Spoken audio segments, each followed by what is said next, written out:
Good evening. Sunday night. After I'm done this video, I'm going to tackle a TikTok live video. We're going to read a book, do some prayer, and whatever else. But I'm going to get this one. I'm going to hammer this one out tonight, get it done. From the Beside the Still Waters Devotional book. Hope you have been enjoying it thus far. Pretty good night at church. Can't complain. Things went well. Just been chilling at my desk playing a game. Sometimes that's how I roll. That's how I unwind. January the 28th, called Stand Fast. We're going to read in Philippians chapter 1. Oh, yeah. Philippians 1, this is called, as I said, Stand Fast. And 1 Corinthians 16:13 says, Watch ye, stand fast in the faith, quit you like men, be strong. Philippians 1, starting at verse 12, says this. To live is Christ, Paul says. But I want you to know, brothers, that the things which happened to me have resulted in advancing the gospel, meaning him being in prison.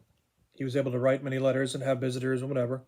So that my imprisonments in Christ have become known throughout the entire palace guard and to all the rest. And a great many of the brothers in the Lord, having become confident because of my incarcerations, have dared to speak the word without fear. Some indeed are preaching Christ out of envy and strife, and some also from goodwill. The former preach Christ out of contention, not sincerely, intending to add trouble to my circumstance. But the latter preach out of love, knowing that I am appointed for the defense of the gospel. What then? Only that in every way, whether in pretense or in truth, Christ is preached, and in this I rejoice.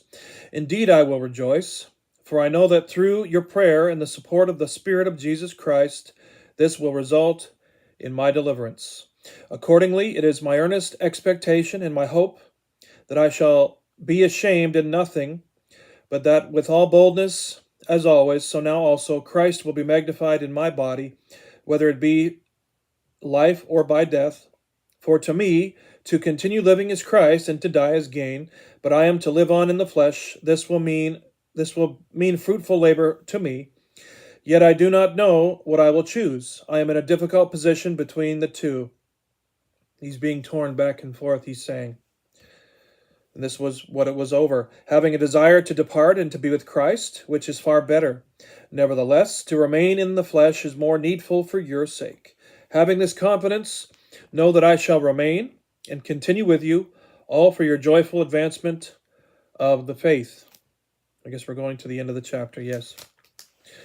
So that your rejoicing for me may be more abundant in Jesus Christ when I am in your presence again.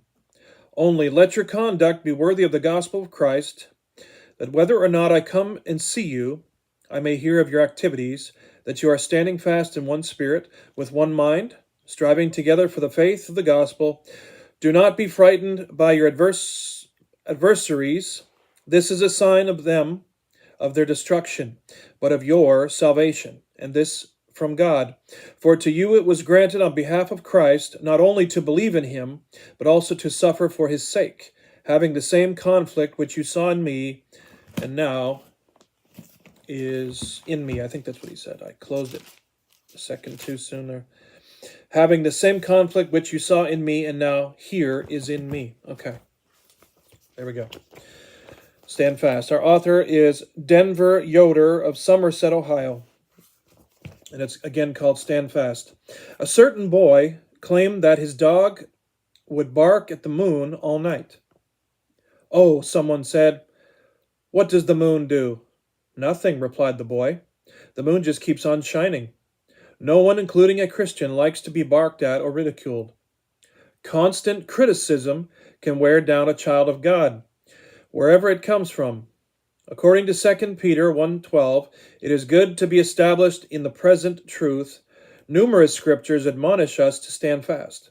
Hebrews 13:9 instructs us to be established. Ephesians 4:14 tells us not to be tossed to and fro.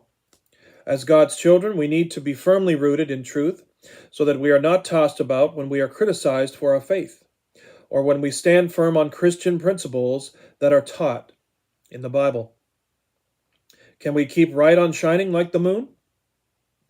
Or does the barking accusation of disapproving peers cause our light to become dim? James 1, 6 through 8 indicates that if we lack faith, we will waver and be like a wave of the sea driven with the wind and tossed. Such a person is double-minded and unstable in all his ways. Jesus said, "Let your light so shine before men that they may see your good works and glorify your Father which is in heaven."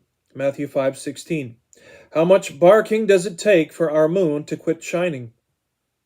If our focus is set on serving God rather than pleasing men, we will be undaunted by what others say or think about us. Even when close relatives depart from careful obedience to the Bible, claiming to be set free from requirements that no longer apply today, our faith must be strong enough so that our light keeps right on shining. Don't let anybody discourage you. Don't let anything bring you down. We got to keep on going. Jesus and Paul especially took the biggest onslaught that we've ever read about. So much persecution, so much hate against them, but they stayed focused on the goal, to spread the gospel. Brighten the corner where you are, said Ina Dooley Ogden. Brighten the corner where you are. All right, seem to have lost my bookmark, but I'll get it later. God bless you guys. I hope you've had a wonderful weekend. You will see this video tomorrow morning at some point. God bless you. I hope you have a super week. Stay safe. Stay prayed up. Please subscribe to this YouTube channel if you haven't done that. If you ever feel led to donate to our ministry, here's the information at the end of the video just for you. Have a good one.